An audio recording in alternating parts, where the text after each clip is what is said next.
Thank you. At 6:06, round 4 Thursday night in Alabama. The candidates facing off in the 4th GOP presidential debate. They're in Tuscaloosa, University of Alabama. They're thinking about playing for a national championship. They've got these candidates on stage there as well. Busy time in Alabama.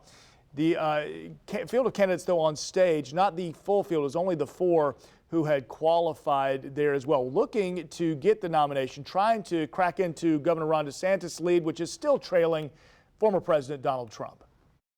Father Time is undefeated. The idea that we're going to put someone up there that's almost 80 and there's going to be no effects from that, we all know that that's not true. And so we have an opportunity to do a next generation of leaders and really be able to move this country forward. We also need a president that can serve 2 terms. Well, now candidates will be looking forward to the Iowa caucus set for January 15 of 2024. Keitha? All right, thanks for that, Lou. Look who's here with us this morning following the 4th GOP debate. The founder of Daigle Creative and First Coast News political analyst, John Daigle. John, we always appreciate when you wake up with us. We understand it's early. It's still dark outside. But look, I've got to tell you, last night it was kind of one of those debates you actually want to lean into because things got pretty intense sometimes. There's a lot of animosity. And it was interesting to see the attacks on Nikki Haley, who is one of the front runners right now. It was, and certainly last night seemed to be a do-or-die moment for several people on the stage. And from the attacks on former Ambassador Haley, it kind of sends a signal that she's recognized as the ascending frontrunner among those 4 who are on stage. Now, we have to ask how Governor DeSantis did, because he's someone obviously we're all keeping a very close eye on.